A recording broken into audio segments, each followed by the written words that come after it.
Buenas tardes a todos. Una vez más acá desde la ciudad de Panamá, de ese paraíso. Hoy tengo el honor de entrevistar una persona más de mi familia aquí de Panamá. Tiene una historia espectacular, una carrera profesional espectacular, emprendedora también.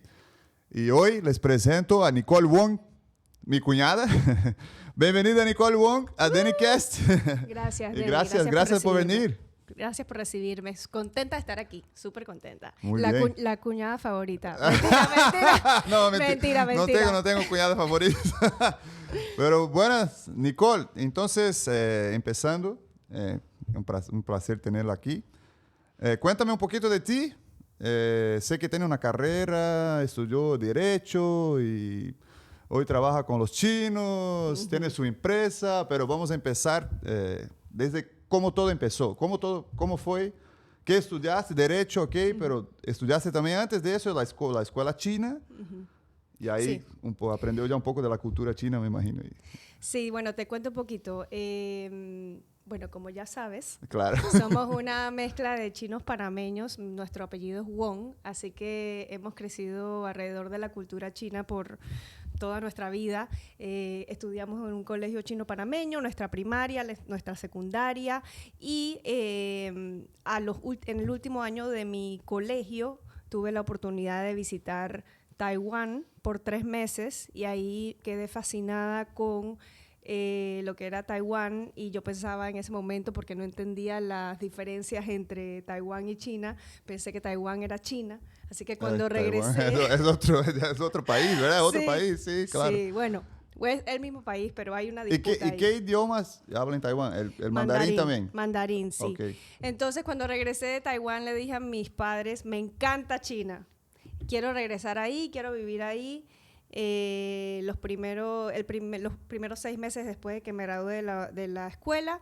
Así que, bueno, ellos, como les dije que me encantaba China, y China es mucho más barato que Taiwán, me mandaron ¿sí? para China. Me mandaron para Y- China y la idea era vivir ahí solamente 6 meses, y quedé viviendo ahí 2 años. Wow. Bueno, porque me gustó estar allá, porque quería como que Y quedarme... eso también para el idioma, para aprender el idioma. ¿En Sí. Taiwán fue para estudiar o para conocer? Sí, ¿Cómo en fue en Taiwán era Taiwán? como un intercambio ya de casi que graduándome del colegio para con 3 meses de intensivo de idioma mandarín. Ok.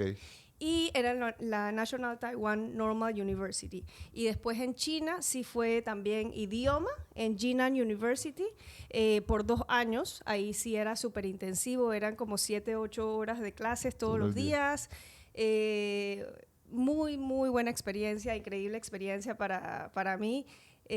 Los 6 meses pasaron volando y dije, no, yo me quiero quedar un semestre más. Y bueno, ahí de semestre en semestre quedamos 2 años hasta que ya era el momento de decidir qué voy a estudiar Universidad. de la universidad. Yo no tenía idea que iba a estudiar en la universidad, estaba como muy, no sé, no perdida, sino como que en ese momento dije, no sé qué voy a estudiar, pero soy muy buena como que con las letras, leyendo, así que por eso me fui por el camino del derecho. Dije, es una carrera bastante versátil, que se puede aplicar mucho, como que muchos aspectos de la vida, no necesariamente tengo que ser abogada así, Claro. estrictamente, y por eso quedé estudiando derecho, pues. Y en efecto, quedé haciendo de todo menos derecho.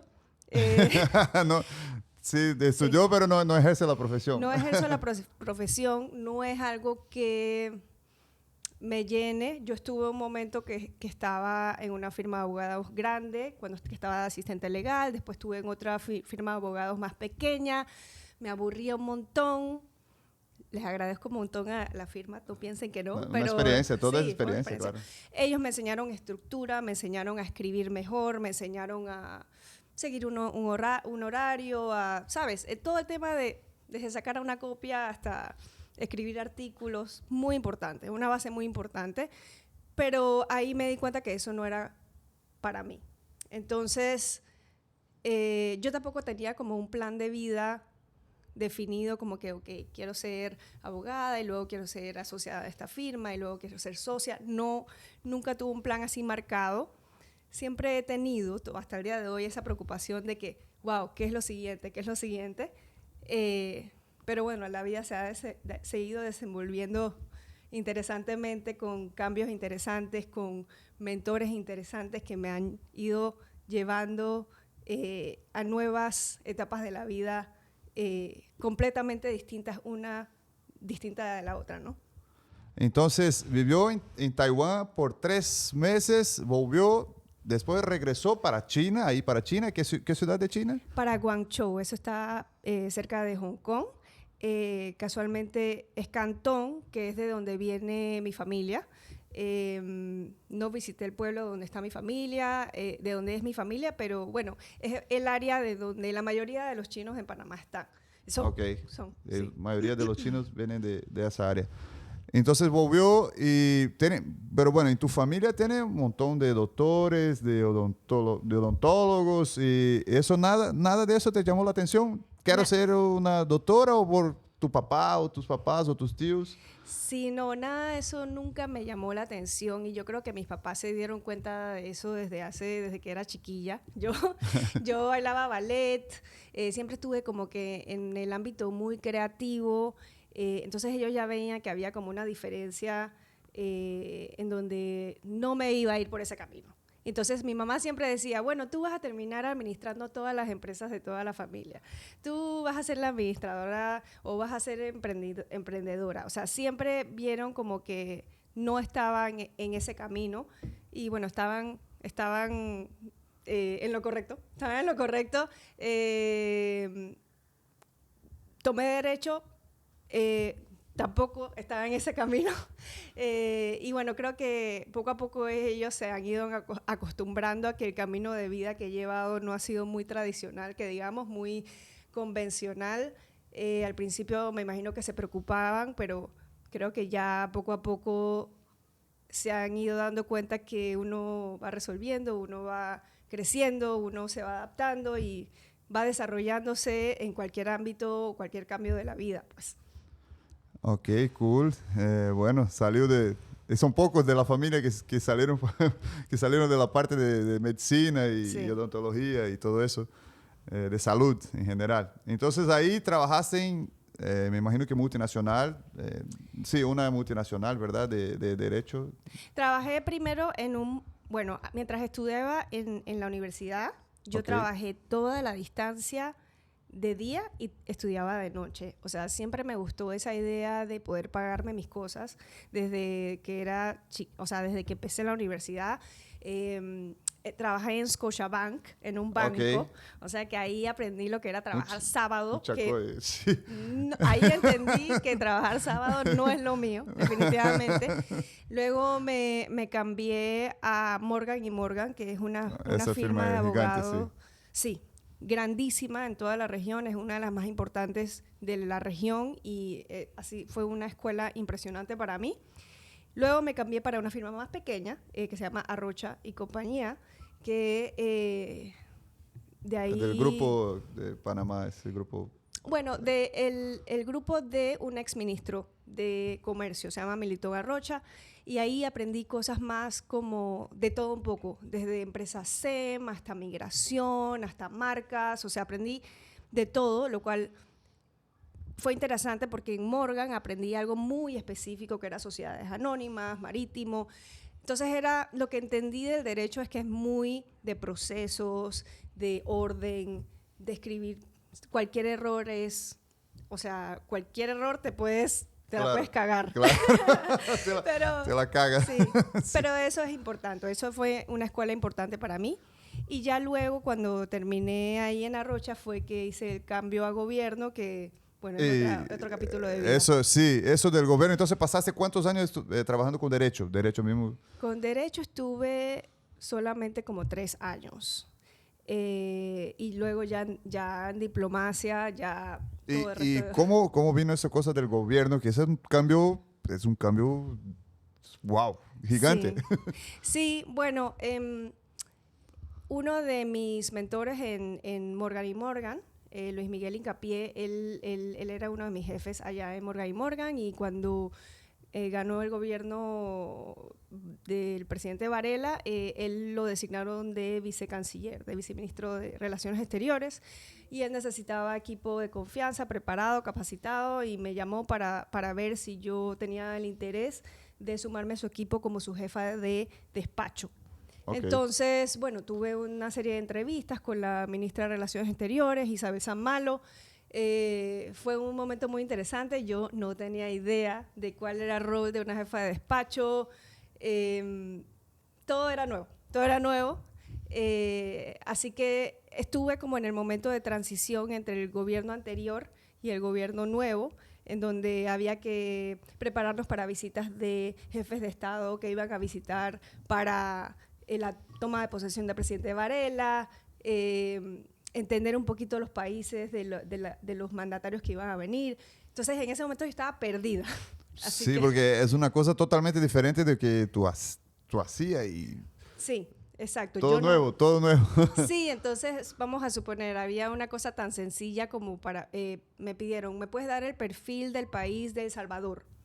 Y yo dije, bueno, no sé cuánto es suficiente información, así que yo les di como 50 páginas.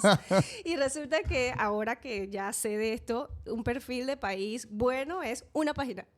Ah, ¿sí? Sí. Solo eso. Una página que te resuma, no sé, los mayores conflictos, cuál es el presidente, cómo está la economía, pero muy resumido, porque se lo vas a presentar a un ministro. El ministro no te va a leer 50 páginas. No va a leer 50 páginas, ¿no? Sí. Así que ese fue como que el inicio en gobierno. Yo estaba muy perdida, muy nerviosa, pero bueno. ¿Y todo eso tenía cuántos años? ¿Qué edad tenía? Eso fue en el 2014. Eso fue hace 11 años. Yo tengo 37.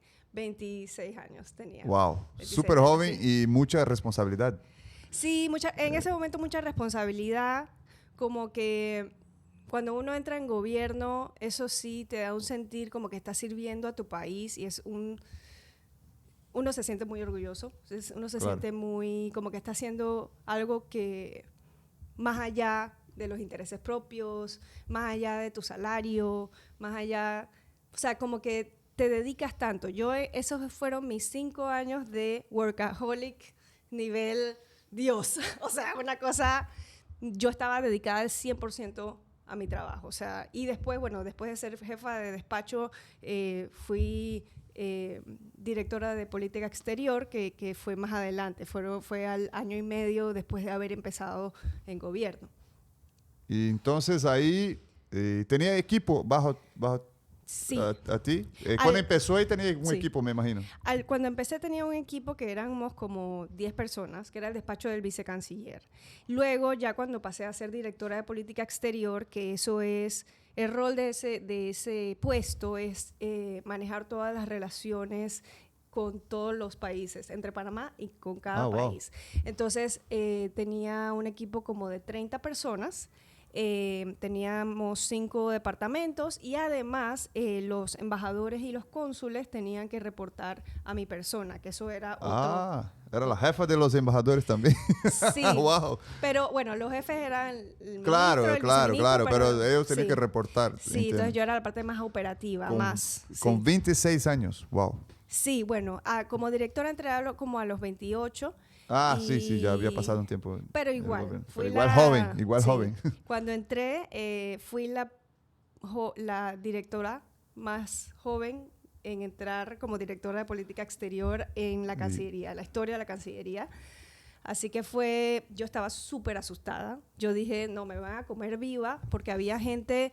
Usualmente el perfil de ese director es de 50, 60 años. Los dinosaurios de la política, sí. No, pero bueno, lo importante... Pero ellos saben mucho, sí, claro. Claro. Lo importante era como decir, ok, yo soy joven, lo ven como una debilidad, digamos.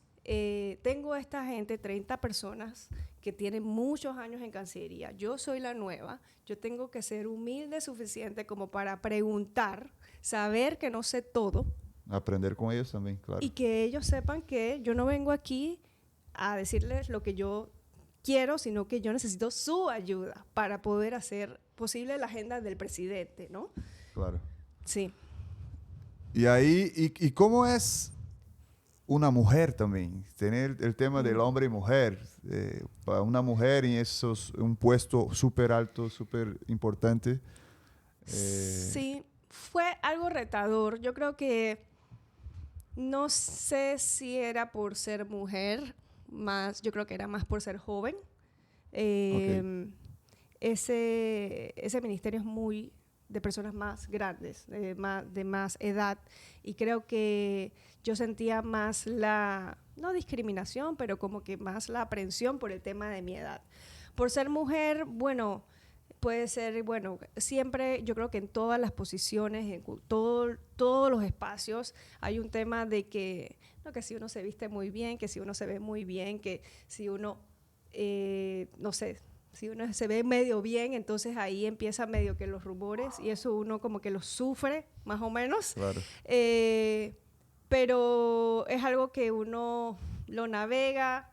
Yo lo sufrí mucho, tuve como medio que traumas al respecto, pero como luego ya salí como mucho más fuerte y con muchos aprendizajes de eso. Pero todavía, el día de hoy, aunque ya estoy más vieja, Pero todavía joven. todavía el tema de la edad es un reto cuando estás en puestos de liderazgo, Claro, en puestos claro. directivos. Y ahí, yo sé que en ese puesto que estuviste, el último puesto de Cancillería, ¿verdad? Hiciste parte de algo muy importante para Panamá. Muy grande, muy grandioso. Sí. Y Sí. me gustaría que si puedes hablar Sí. un poco más acerca de Sí. ese... Sí, es algo que me causa mucho orgullo. El presidente en ese momento me confió o me entregó esta responsabilidad de llevar las negociaciones, de liderar las negociaciones para establecer relaciones con la República Popular China. En ese momento no teníamos relaciones con China, teníamos relaciones con Taiwán. Con Taiwán. Y el presidente una vez me llamó a su oficina y me dijo, bueno, yo sé que tú viviste en China, tú eres medio china. Y habla chino también. Hablas básico chino, pero más que como que hablar, era como que entender cómo ellos la se cultura. expresan, la cultura de negocios. Como viviste allá y Sí. tuviste experiencia allá y también la familia Claro. y todo eso. Sí, y eso es muy importante, la cultura de negociación, la cultura de jerarquía, de cuándo callar o cuándo hablar o cuándo negociar, cuando no es momento. Entonces eso como que sí lo tenía en ese momento, mucho menos elaborado que ahora.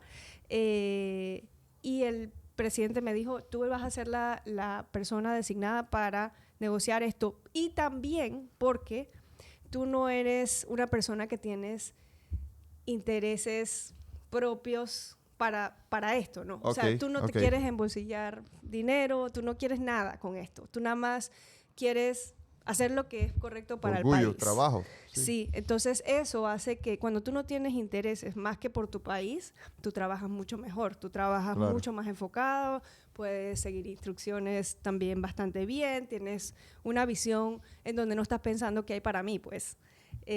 Así que bueno, esa fue la designación que me dieron, fue en el 2016 que él decidió designarme, en el 2017 fue que yo pude finiquitar ese momento, pude terminar las negociaciones, mucho nervio, lloré, me daba dolor de brazo Sí, del me estrés. imagino, porque China es una economía, la segunda economía del mundo. Es sí. muy importante para todos los países del mundo. China negocia con todos. Sí, y era una misión secreta. Era una misión secreta. Ok. Entonces, nadie podía saber. Solo me imagino la gente... Bueno, al principio solamente sabíamos 2 personas. Ni siquiera, o sea, no se había abierto el espectro a autoridades porque queríamos cuidar que no existieran influencias externas Claro. que presionaran para evitar establecer relaciones con China. Entonces, al principio fue muy cerrado. Yo me fui a China en abril del 2017 y me fui con un miembro de la comunidad china muy fuerte de Panamá y fuimos a negociar con 14 personas de China. Nada más éramos nosotras 2 Wow. Contra, mentira, no es contra. Contra. Enfrente de ellos, ¿no? Entonces, yo tenía mucho miedo. En las mañanas me levantaba, decía, wow, ¿qué voy a hacer? Pero luego cuando llegaba enfrente, en la mesa de negociación, decía, yo no soy Nicole aquí, yo soy Panamá. Claro, Entonces, claro, estoy representando un país. Sí, entonces uno dice, yo tengo que dejar al lado mi miedo porque yo tengo que demostrar la fortaleza de mi país, por más pequeño que sea. Y eso es lo que me llevó a manejarme con mucha prudencia, con mucha calma. Y la negociación duró una semana. Yo estuve una semana en China y... ¿Una semana? Una Wow. semana. Una semana, día, tarde, Intensa, noche. intensa. Sí, sí. ¿Y qué experiencias ahí buenas y malas de esos 5 días en China negociando la diplomacia de Panamá y China? Más que buenas y malas, creo que son como aprendizajes. Aprendizaje siempre. Ahí ahí comprendí mi rol como representante del país. Yo como que no lo había terminado de procesar en todo mi puesto hasta ese momento. Yo llegué a China, recuerdo que estaba súper cansada, teníamos como 35 horas viajando, yo toda vuelta a leña, despeinada, horrible vestida, porque uno está todo cómodo en el avión, y cuando me bajo del avión, sin maquillaje, sin nada, estaba el viceministro de Relaciones Exteriores chino, esperándome en la puerta. Wow. Y yo dije, wow, yo no puedo estar vuelta a leña así, porque estoy representando un país. Recuperarme. Exacto, pero bueno, ellos ahí, en ese momento, ellos me agarraron cansada para empezar la negociación. Allá de una vez, llegó de allá, ya tuvo que empezar. Sí, wow. Sí, es súper interesante eso. Aprendí un montón de ellos en ese momento, pero también agarré yo mucha confianza porque a veces uno piensa que no es capaz, que yo no voy a poder, que yo no lo voy a lograr. Y ya cuando estás ahí en el ruedo es que te das cuenta, oye, sí era capaz, a pesar de que tenía miedo, a pesar de que no quería, a pesar de que lloré, a pesar de que me dolía el brazo, ¿sabes? Entonces, a veces esa es una lección muy grande para mí, que aunque tengas miedo, hazlo y te vas a sorprender de ti mismo, de tu capacidad y de lo que puedes lograr. Wow, esa historia es espectacular. Y una preguntita ahí de China, que yo vi una foto. ¿Conociste a Xi Jinping? Sí, personalmente? Sí, tuve la oportunidad de verlo 3 veces. Oh, wow. No, y bueno, también conocí a muchos líderes y eso ha sido extraordinario en mi vida, pero siempre, cada vez que veo a un líder, he visto a un líder, quedo toda nerviosa, estoy toda temblando. Imagino. Sí, uno quiere decir algo ahí para que no se olviden de uno, pero bueno, ellos se olvidan de uno. O sea, mucha gente. Entonces yo le dije ahí en mandarín, mucho gusto, estoy muy feliz de conocerlo. Y él como que porque no estaba esperando que le hablara mandarín. ¿No? Muy interesante, un hombre muy, como siempre está calmado. Pareciera, wow, pero fuerte, sí. Calmado pero fuerte, sí. Poder, mucho poder. Sí. Pero ahí es donde entiendes que para tener poder, entonces no tienes que estar gritando o hablando fuerte, simplemente hablar con asertividad. Sí, ese hombre, wow, qué impresionante, qué increíble esa historia de China. Entonces pasaste una semana, 5 días allá. Y ahí llegó con el green light. Llegué con el green light, llegué con una propuesta de fecha y bueno, ya luego nos planificamos todos hacia esa fecha. Yo viajé con mi jefa, la vicepresidenta, la canciller Isabel San Malo y el equipo de prensa para allá. Fuimos nada más 2 días a China. Viajamos como día y medio para China, nos quedamos 2 días. 2 días y más día y medio para regresar. Sí, y bueno, todo fue una gran noticia. Luego de ahí es que empezaron, no sé, las tensiones, no tensiones, las complicaciones, los cuestionamientos, las inseguridades. Obviamente, como todo lo desconocido causa temor. Entonces, China era un nuevo amigo para Panamá. A pesar de que hay 10% de la población es china en Panamá, una cosa es eso, otra cosa es que entran las políticas, entra el comunismo, entra toda la cosa. Diferente, sí. Que la gente dice, yo no sé, esa gente qué va a hacer aquí. Entonces nos tocó como hacer una campaña muy fuerte de decir que Panamá no estaba para complacer los intereses de China, sino que Panamá estaba por sus intereses. Claro. Y eso también es muy importante, yo creo que es una lección muy importante de esa relación, que ese es un amigo fuerte, es un amigo grande. Es un gran Sí. parcero Sí. comercial. Exacto. Ellos son súper fuertes, sí, Sí. muy Entonces, importantes. si lo vamos a reducirlo a personas, es como si yo tuviera un amigo súper millonario, súper poderoso, súper fuerte, y yo soy un amigo ahí tranquilo, más o menos, chiquito, Sí, pero eso no significa que por eso el amigo grande me tiene que respetar y respetar, no me puede respetar. No por eso yo tengo que poner de lado mis intereses, no por eso yo tengo que seguir sus órdenes. Si somos amigos, somos iguales. No importa si tú tienes más y yo tengo menos. Claro. Entonces, nos manejamos así. Fue una experiencia maravillosa con China, porque ellos también nos respetaron a nosotros y nunca nos han hecho sentir como menos, ¿no? Simplemente porque somos un país de 4 millones, pequeño, sí. no por eso somos menos. Entonces eso me ha gustado también verlo. Ahora ya pasaron 8 años. 8 años ya, wow. Sí, Wow. sí. Y ahí entonces todo pasó y ahí a la prensa y todo eso, Sí. tuviste, imagino que en la tele. Estuve mucho en la tele. Esa época en gobierno yo estuve mucho en la tele, no solamente por las relaciones con China, también me tocaba hablar de las relaciones con Estados Unidos, Claro, con Rusia, con con todos. Pero sí, me tocó ir mucho a la tele y eso fue un entrenamiento que me dejó la Cancillería. Eso, hablar en público, poder dar conferencias, poder desenvolverme. Y no, bueno, la parte de China fue una experiencia que me catapultó, que me llevó como a otro nivel y que me hizo enfocarme mucho más en un nicho para mi futuro, ¿no? Claro, y ahí vamos a llegar, vamos a llegar. Y ahora creo que ya podemos ir pasando la parte que... entonces, trabajaste en el gobierno 5 años y de ahí me imagino que mismo si cambió de presidente y todo eso, pero llegaron invitaciones, me imagino, para trabajar todavía en...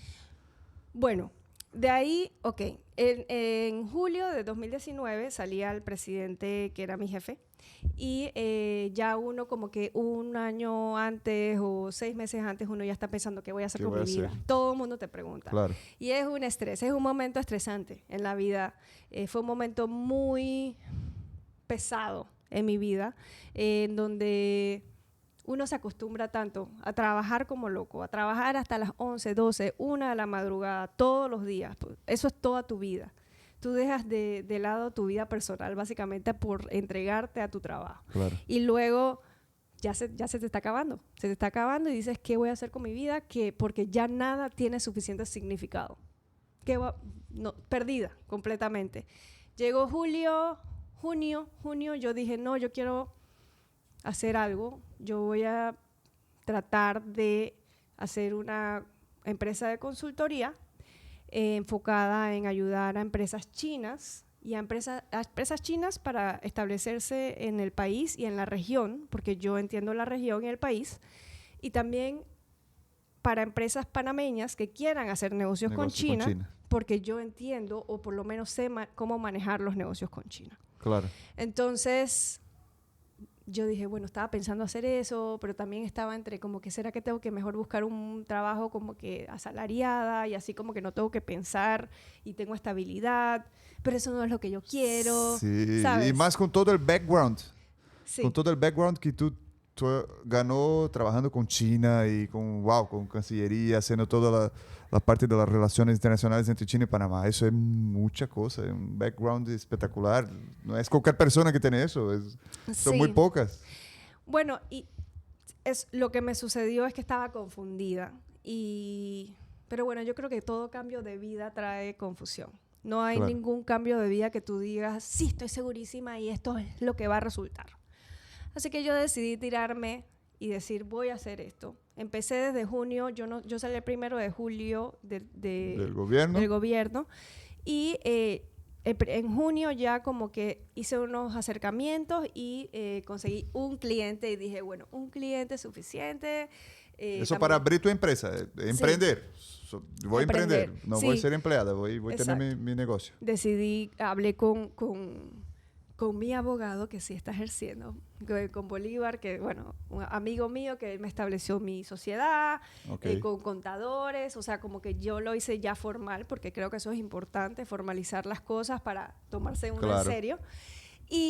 Pero sí dije, voy a empezar a trabajar en agosto, porque en julio, 1 de julio salía y necesitaba como que soltar un poquito, ¿no? El estrés. Ese mes fue eterno, porque no tenía nada que hacer. Entonces era como, y no sabía tener vacaciones, literal. O sea, ¿Siempre yo trabajó, nunca tuviste vacaciones? tenía ahí O vacaciones, pero siempre me conectaba, o sea, siempre Claro. había algo. workaholic? Sí, workaholic y también siempre había trabajo. Siempre hay. O Sí. si no hay, tú tienes que adelantar algo. Sí, entonces ahí se acabó el trabajo y me entró como un bajón, no sé si era depresión, no lo quiero calificar así, pero sí me sentí perdida. Me sentí como que ya la vida no tenía sentido. Entonces ahí entendí que mi identidad estaba muy arraigada a mi trabajo. Y entonces perdí este trabajo, por ende, mi identidad, ¿cuál es? ¿Quién soy? ¿Qué voy a Sí. hacer? Sí. Ya. Entonces fue muy complicado, fue difícil para mí. Yo me fui para la playa sola, recuerdo, y dije, no, o sea, yo no puede ser que mi identidad esté tan arraigada a mi trabajo. Entonces como que pude identificar que ese era un problema. Ese problema en mí Claro. que yo no, o que era algo que yo no quería sentir. Yo no quiero ser mi trabajo. Entonces, empecé a trabajar en eso, empecé a hablar con la gente, también empecé a levantarme poco a poco, a entender que necesitaba mentores, personas a las que yo admiraba, y pedirles formalmente. Una luz Sí, que me ayuden, que me guíen. que me guíen, sí. Y en efecto así lo hice. Le pedí a 4 o 5 personas que fueran formalmente, hola, vamos a tomarnos un café. Quería pedirte que fueras mi mentor porque te admiro, porque me gusta tu camino de vida, porque estoy perdida. Fue un momento de vulnerabilidad muy, muy grande, pero a la vez fue como que todos me dijeron, claro, y el compromiso de la mentoría era como vernos cada mes o cada 2 meses y ver que ellos me guiaran y me impulsaran de alguna manera. Una de mis mentoras, Isabel Samalo, yo se lo pedí directamente y ella, la primera cosa que hizo, ella estaba de fellow en Harvard y me Wow. pidió que fuera a Harvard a dar una charla sobre las relaciones China-Panamá. O sea, son cosas que si no, yo no le hubiera pedido a ella que fuera mi mentora, no hubiera pasado. O sea, Wow. por eso es que a veces uno tiene que atreverse, uno Sí. tiene que pedir o uno tiene que ¿Cómo se habla en español? Arriesgarse. arriesgarse. Sí. Exponerse. Lo peor que te pueden decir es no. Sí, el no tú tienes. Exacto. El no tú ya tienes. Y tienes que ir por el sí. Exactamente. Entonces, ahí tuviste tus mentores. Bueno, voy a abrir mi negocio, mi business, consultoría, porque tengo un buen conocimiento de las relaciones comerciales China-Panamá. Hice parte de eso en el tema diplomático y abrió tu empresa con un cliente. Entonces tenía un cliente para... Sí, con un cliente, no puedo decir el nombre, pero es mi cliente que todavía es mi cliente el día de Ok. hoy. Y obviamente yo no tenía idea de cómo ser consultora. ¿Qué voy a pero, hacer? Sí, pero bueno, ellos como que lo agarraron suave porque ya me conocían, entonces yo sí les dije, bueno, les puedo hacer un paper y un análisis y una cosa. Ellos en verdad lo que más necesitan es como guía o... Claro. Porque ellos no tienen la visión o el conocimiento del país del que ellos. O sea, ellos no necesitan tienen ese. de alguien de Sí. confianza porque el chino Sí. necesita de alguien de confianza. Exacto. Entonces, poco a poco, digo, eso fue el primer medio año, pero después entró COVID. Ah, wow. Entonces, Y ahí con la empresa empezando. empezando, yo toda nerviosa no, porque... el COVID de uno no puede trabajar. Bueno, me imagino que online Sí, en su pero momento. no era lo mismo, porque... pero bueno, sí seguimos ahí, porque COVID acá en Panamá duró como 2 años, una cosa Acá así. fue más largo que todos los países Sí. del mundo, creo. Sí, entonces el primer año nosotros seguimos. Yo tuve como un cliente más en COVID, pero fue difícil en COVID. Pero tampoco se sentía tan difícil porque todo el mundo estaba en la misma situación. Claro, claro. El problema fue la regresada del COVID, ¿no? Que uno como que, wow, me relajé demasiado, uno se acostumbra a estar en casa. Sí. Pero lo bueno es que tuve este cliente consistente, que un momento paramos el contrato, pero como que regresamos, ellos como que sabían que teníamos una buena relación, éramos como una lealtad recíproca. Claro.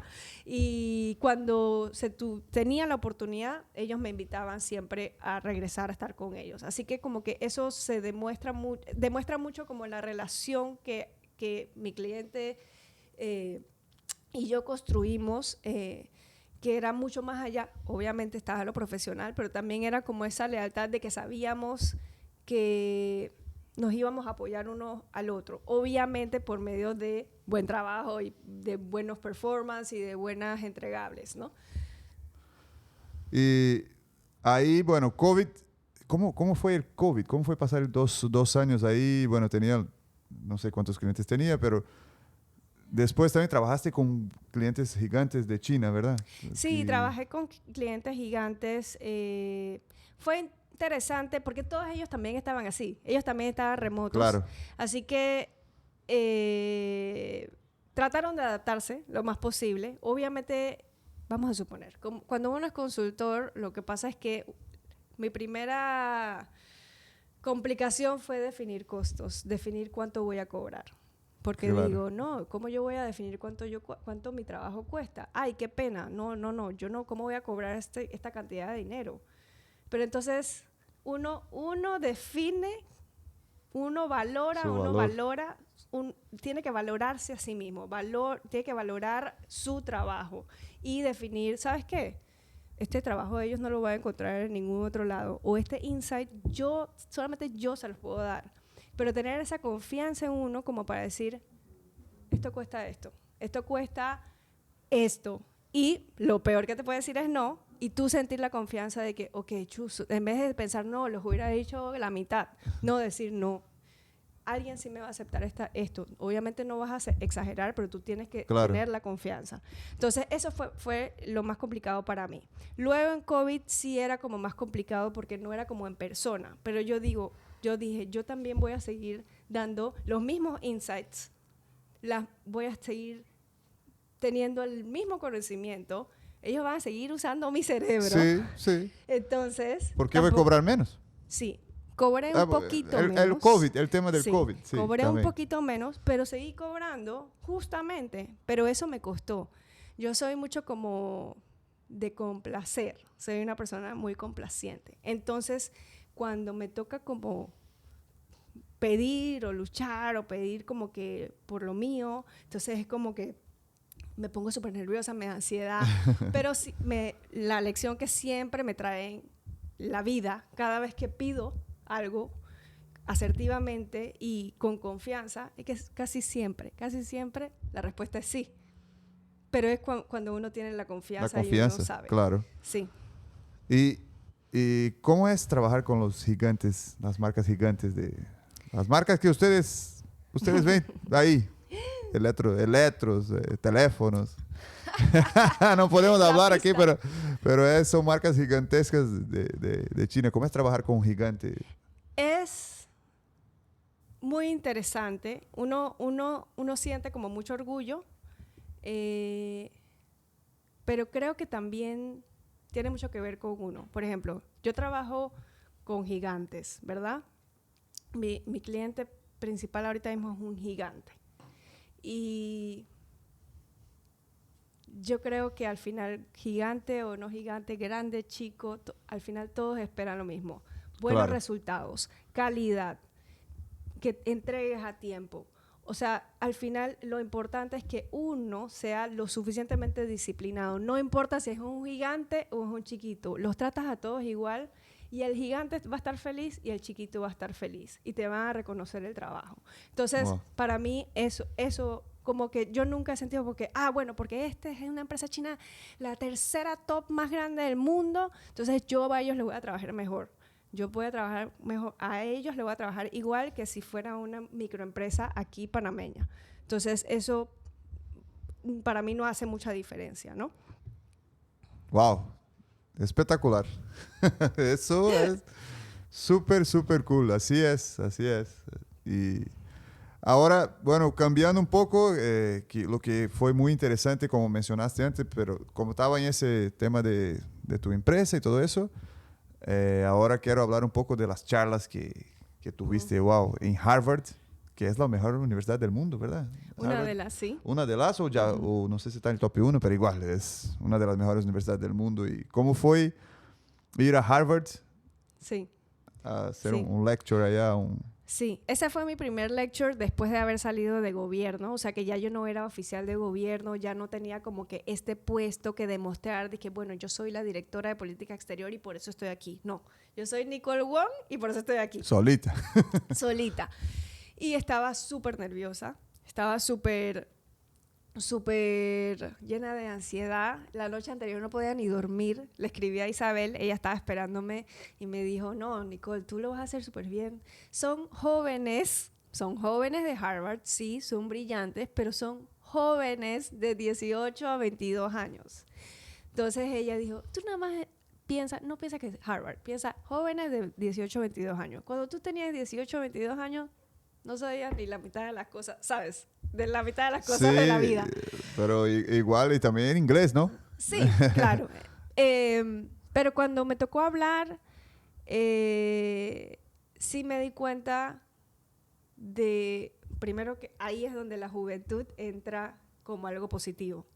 Yo fui como una persona joven que Sí. logró todo esto y ellos decían, ¿cómo tú lograste esto? ¿Cómo lograste? Sí. O sea, ni siquiera el enfoque era tanto en las relaciones China-Panamá. Yo pensaba que ellos me iban a venir con unos datos, de que la data, el porcentaje, el índice. Sí, sí. No, nada ¿Pero de eso. ellos eran de una carrera específica? Era de la Facultad de Políticas Públicas. Entonces, Ok. ellos ven como muy general las políticas públicas de todos los países, pero esto era como un foro específico sobre temas China-Latinoamérica. Okay. Y yo era la única speaker. Entonces, wow. sí, estaba Isabel. Presión. Sí, pero en verdad las preguntas fueron más en torno de qué sentiste y cómo te sientes siendo la directora. O sea, era mucho más personal. Porque al final la gente le importa mucho más el humano que está detrás de todas estas ejecuciones y el pensar y los nervios detrás y cómo los manejaste, por qué manejaste los nervios así, cómo pudiste apagar el ruido. Entonces yo ahí les dije, bueno chicos, yo estaba súper nerviosa para llegar aquí porque ustedes están en esta universidad, yo no estudié en Harvard. Y bueno, fue muy interesante, fue una interacción. Al final teníamos Doritos ahí, terminamos comiendo Doritos y fue súper casual, duró como 3 horas. Ese fue como muy agradable. Ahí es donde también uno dice que uno anticipa cosas, ¿no? Uno piensa que uno le da ansiedad y dice, no, esto va a ser así y se imagina todo este escenario y al final sale completamente otra cosa. completamente distinta, mucho más relajado. No salen todos los escenarios malos que tú piensas que van a salir, no van a salir. Y las preguntas, ¿no? Las preguntas de uno, ¿qué me voy a preguntar? Y me imagino que preparaste un montón de cosas para contestar a la gente. Sí, es como para este podcast, que me puse súper nerviosa. No, pero aquí es informal. Aquí sí queremos saber la parte... ¿Cómo lograste eso? Esa es la intención del podcast, del Dencast, entrevistar a gente, profesionales exitosos y que sea la carrera, no solamente... En principio yo quería mucho navegación, porque trabajo con navegación toda la vida, pero no, yo tengo que enseñar al mundo, a la gente que logró, gente normal, que logró, que es exitoso en su carrera y su... Como tú tienes una historia espectacular, una cosa que yo necesitaba hacer la entrevista con Nicole, porque necesitamos enseñar, eso es algo muy importante, enseñar cómo y para los jóvenes que no desistan, que eso Sí. Y vamos a llegar allá después del consejo, que es la última pregunta siempre del podcast, el consejo que dejas para los jóvenes. Pero todavía quiero saber un poco más de la parte de los lectures, de la palestra en portugués. Palestra, como en español, ¿cómo es? Charlas Sí. En las universidades gringas. Sí. Bueno, luego de Harvard, bueno, también hice otras charlas aquí en Panamá, hice en la USMA, hice también en Jinan, en China, donde fui. En China. En China me invitaron allá, Wow. donde estuve 2 años, me invitaron de esa universidad para yo dar una charla sobre toda mi historia, literal, Wow. toda mi historia desde que era chiquita, básicamente, hasta el tema de relaciones con China. Eso fue muy interesante.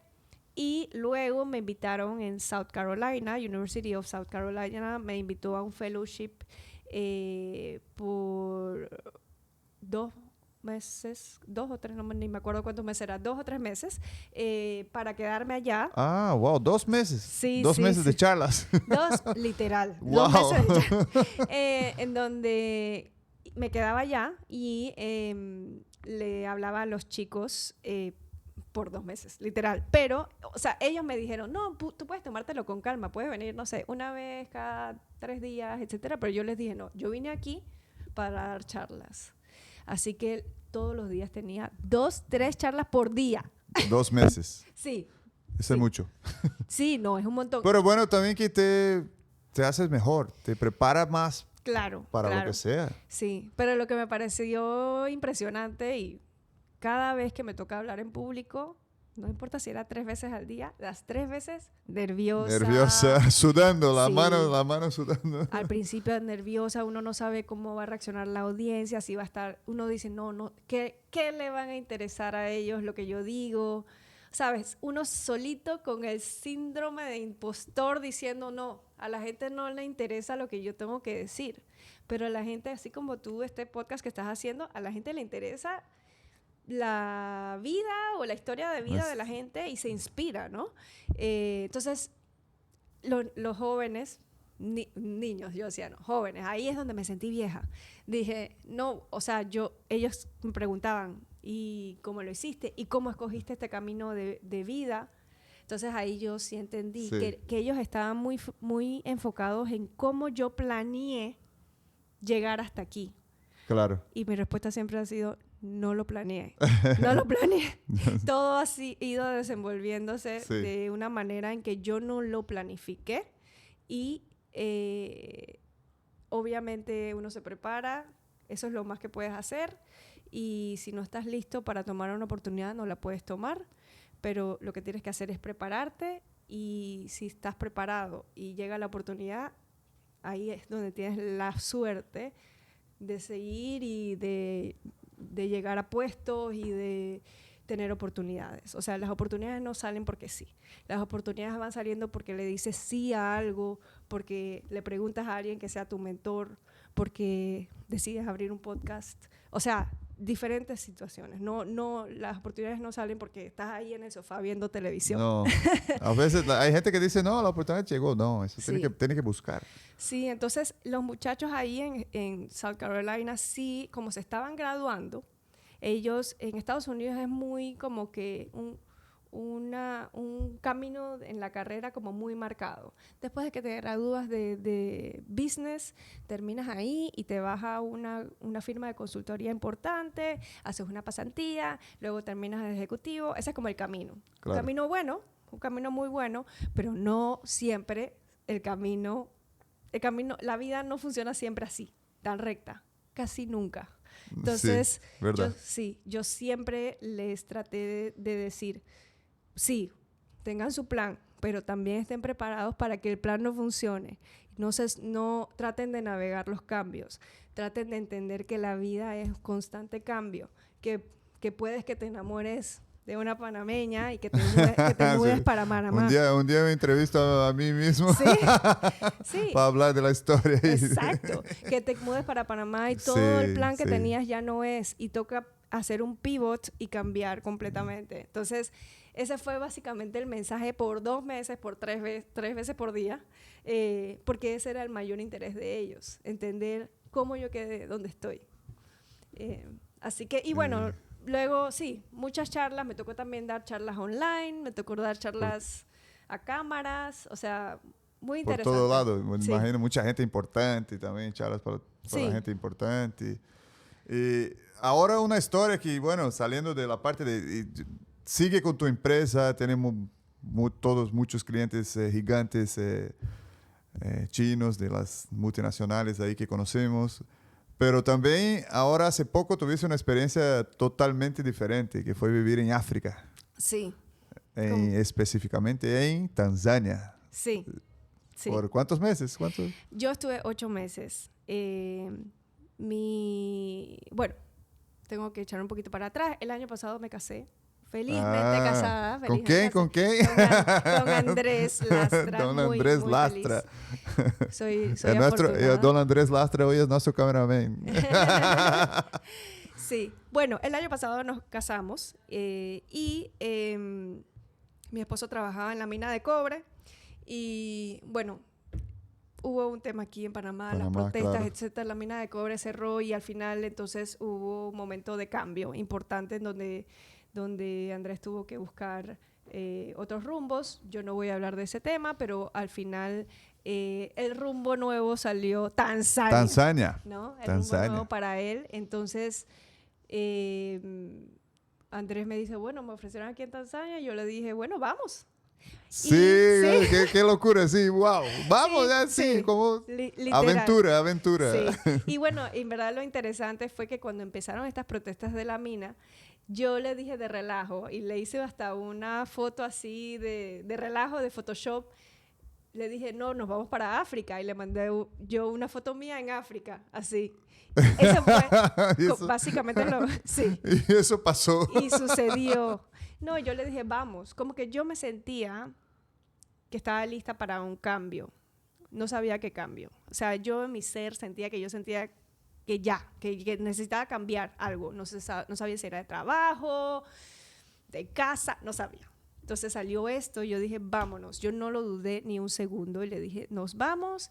Y luego yo hablo con mi cliente y si perdí el contrato con mi cliente, pues, bueno. Voy a aventurarme en otra cosa. Sí, sí. Y en verdad nosotros los dos tomamos esta decisión juntos pensando que ya yo no iba a tener ese income, pues. Entonces, cuando bueno, hablando de eso, yo dije, estaba súper nerviosa cuando le iba a decir a mis clientes, a mi cliente, no, me voy a ir, disculpa, muchas gracias, hasta luego, o sea, ya. Yo pensaba que ellos me iban a cortar el contrato y ahí es donde uno está con el síndrome de impostor. Yo nunca pensé que podía seguir. Claro. Entonces yo me senté con ellos y les dije, no, bueno, tengo esto, me voy para Tanzania y bueno, muchas gracias. Y dije, bueno, ¿cómo así? ¿Puedes seguir trabajando desde allá? Puedes seguir trabajando desde allá. Nosotros queremos seguir contigo. Eso fue una gran sorpresa para mí. Qué cool. Pero eso es lo que uno... Ese es el trabajo. Cuando uno trabaja bien. Sí. Sí, ellos también... no quieren perderte también. No es solamente tú que quieres perder a ellos. Ellos no quieren perderte. Pero también eso me trajo la lección esa como de soltar el resultado con un cambio así tan fuerte. Yo dije, sí, vámonos a Tanzania. Ojos cerrados. Y vamos.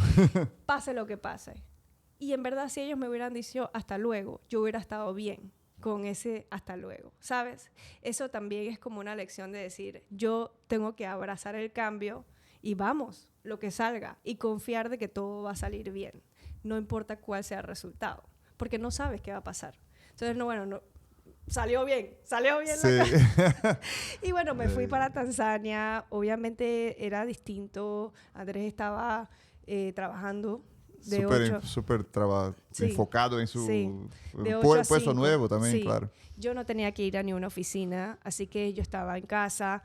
Al principio, Tanzania es muy tranquilo, entonces aquí Panama City es muy movido. Claro. Hay actividad todo el tiempo, tenemos a la familia, tenemos a los amigos. Allá éramos él y yo y él. Y al principio yo no estaba acostumbrada a una vida tan calmada.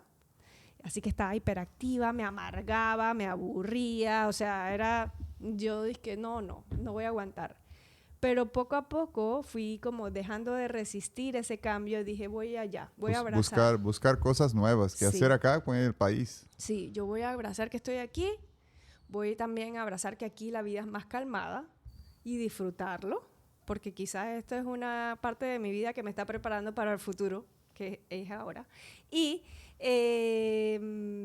también voy a aprovechar que estoy en Tanzania. Entonces, bueno, subí el Mount Kilimanjaro. Sí, eso quiero saber. ¿Cuál fue la mejor experiencia que tuviste en Tanzania? Que me imagino que fue subir el monte allá. Sí, bueno, hubo varias, pero esa es brutal. Sí, yo jamás haría eso. Sí, ese fue, bueno, subir el punto más alto de África, el Kilimanjaro, fue para mí una cosa que nunca voy a olvidar. Fue una analogía de vida completa, subir la montaña donde estás en la monotonía de subir, que te aburres, pero estás en la consistencia de seguir y de caminar un paso enfrente del otro, y a veces te frustras y a veces te cansas, pero tienes que seguir. Y son varios días, ¿verdad? Son varios días, pero ya luego llegas a la meta y celebras y dices todo valió la pena, pero luego te toca bajar.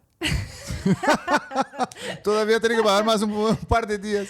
Sí. ¿Y qué es el peor allá? El baño, ¿no? El baño, terrible, eso fue la peor experiencia. El baño, no hay baño. Sí, pero también uno conoce gente impresionante. Conocí personas de Siria, de Rusia, de México, de India. Qué locura. Impresionante. Diferentes culturas. Sí.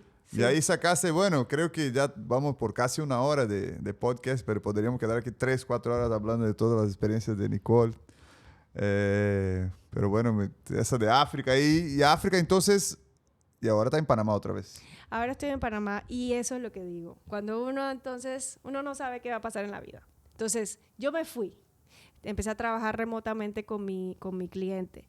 Y bueno, vine de vacaciones hace como 2 meses y mi cliente como que me valoró más mi presencia.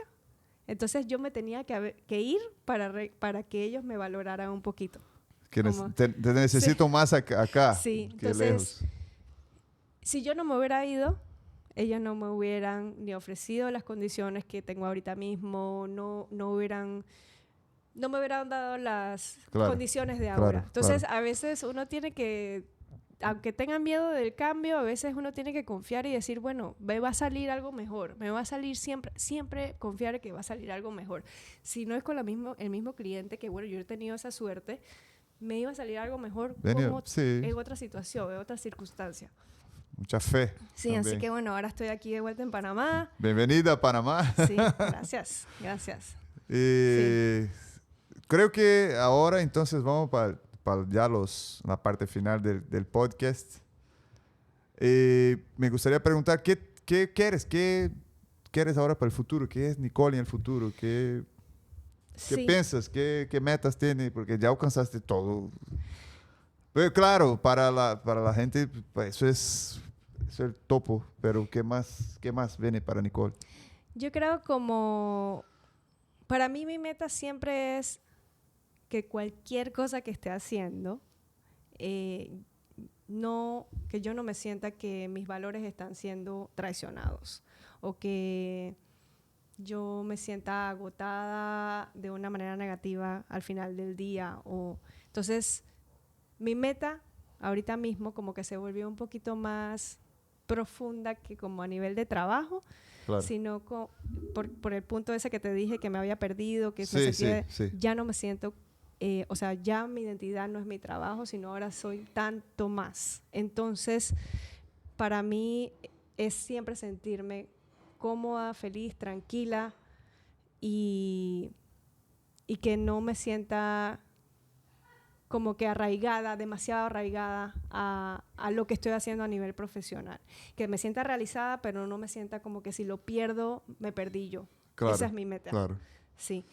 Y también, no sé, como que en estos, no sé, uno se va poniendo viejo y uno como que se va valorando mucho más todo lo demás, además del trabajo, Del que trabajo. es la familia, el momento con mi esposo, el momento con mi cuñado, con con mis con la hermanas. familia, con las Sí, hermanas, sí. con todo eso. Sí, Sí, sí, sí. hay que valorar. Que esa es otro tipo de riqueza, que esa es una Sí. riqueza que yo la estoy sintiendo y valorando mucho más que antes, mucho más que Hay- antes.